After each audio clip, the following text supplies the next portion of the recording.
So, good afternoon, everyone. Can you hear me well? Sige, kindly, may slide ba? Who's familiar kung saan to? Anyone?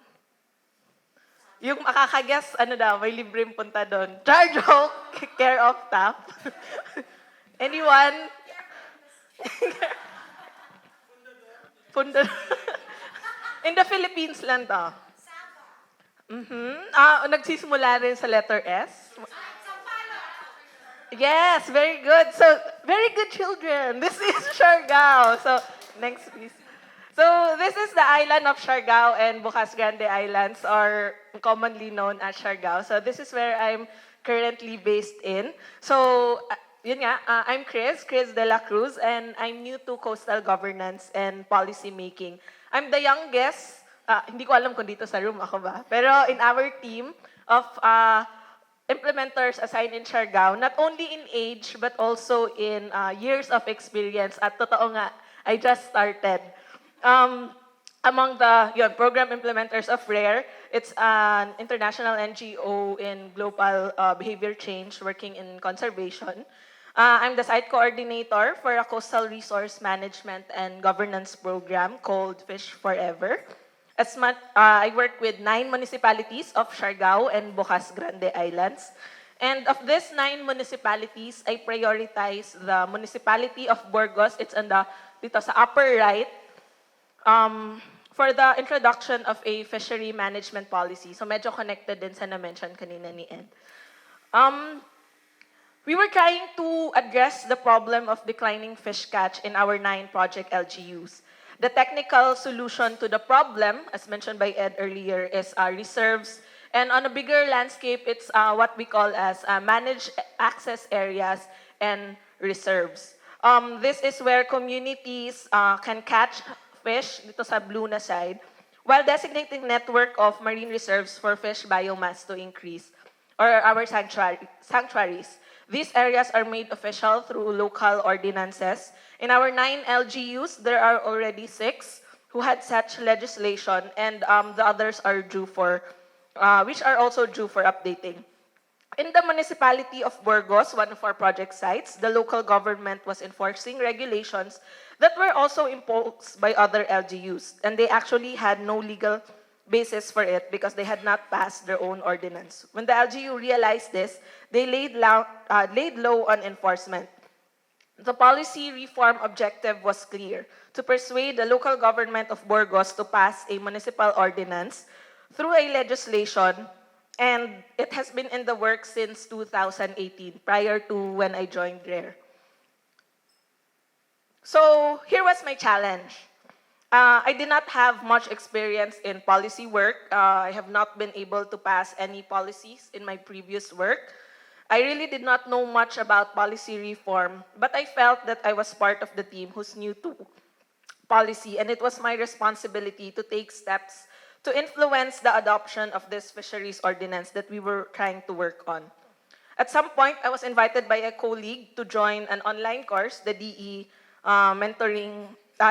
Entrepreneurship online course, and I was quite hesitant to join because during the pandemic, I didn't really work well in rigid online courses, but I joined anyway. So, what I like about the platform, endorsement pala to. So, yung mga hindi pa naka-online course, what I like about the platform is the structure was clear, tapos the lessons were succinct. So, yun din yung isang reason bakit hindi ako nag-mentoring kasi medyo hindi flexible yung schedule ko that time. And more importantly, the network was very generous. In the online course, we were divided into groups and we were encouraged to meet on our own. I was assigned to a group that included Philippine Marines, development professionals, and advocates involved in coastal management. So ito, wala ako sa picture, ng grab lang ako kasi hindi ako naka-screenshot ng group namin. So classmates ko pero ibang group yan. Yan, thank you. So I came in wanting to know about policy process and technical support. But I came out as a leader with confidence and autonomy to steer and enable our team to just start and make small bets, exploit surprises, and harness the future for a sustainable impact of Surigao and Bocas Grande Islands. With the mindset of just start, I took stock of our situation. Ano nga ba yung meron kami? So, we had good working relationship with government officials, yan yung ibang nandyan, and local leaders na nandyan din, fishers and coastal communities na nasa likod naman, natabunan namin sa selfie namin. We also had good technical information such as baseline data on coastal water resources. Yung na-mention ni Ed kanina that they were working on maps, so we already have that. Zones, model larva dispersals, coral bleaching. We had also previous ordinances draft from other sites, and these were the things that we could leverage on. Applying the principles of making small bets, we assisted and supported the local government Municipal Agriculture Office in organizing a coastal zoning workshop to which we invited LGU officials, technical staff, and fishers, where we got them to work together to draft the provisions of the ordinance. So in this workshop, we tried to discuss the benefits and identify areas for protection. So what's good in Surigao is we still have a lot of coral areas, unlike Cebu, as mentioned by Ed kanina. So the options are still quite large. So it was really quite participatory in terms of identifying what areas we will be protecting with. And following the discussions, the officials of Burgos, LGU publicly supported the establishment of MPA, saying this will benefit their constituents in the long run.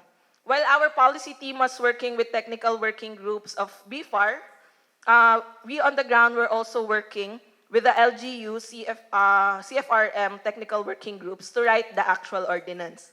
More importantly, we conducted feedbacking sessions held every 2 months with leaders of fisher groups, Sangguniang Bayan members, and other NGOs and development professionals working with the LGU. Our group helped facilitate the discussions where the local officials presented updates on the ordinance, and the fishers were also updating their inputs on the provisions that we were discussing on.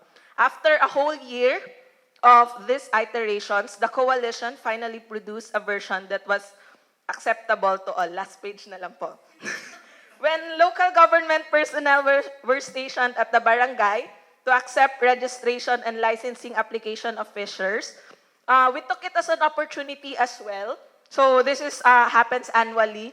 We took it as an opportunity to consult the community about the ordinance provisions, because we have fishers who don't attend workshops or who don't attend this formal meeting. So this is the time that we go to the ground with them, particularly with areas to be managed and the size and location of MPAs. And through these activities, there indeed was some movements in the location of the MPAs and other provisions.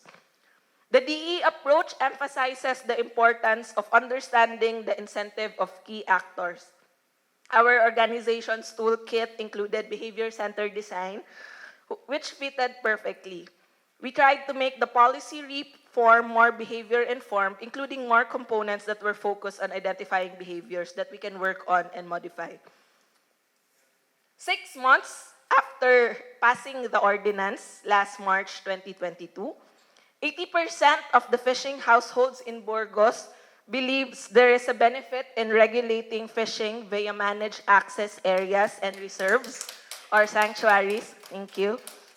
From a baseline of 59% in 2018. They believe it provides refuge for the fish and will increase fish biomass in the long term.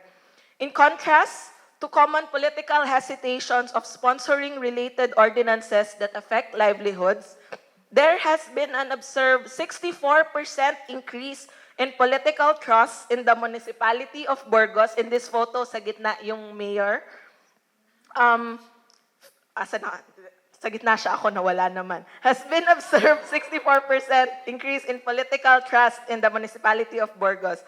Fishing households believe that the local decision makers and local authorities, seen in the photo, can be trusted to make decisions that benefit the community over their own interests.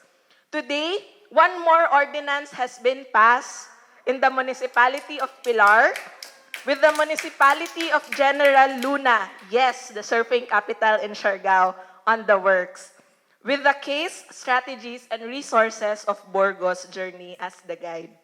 We are now working on updating the other 6 ordinances and the awarding of harmonized ordinance from CPLAS to our 9 LGUs. Indeed, policy reform has allowed nature to thrive. In the long term, the people.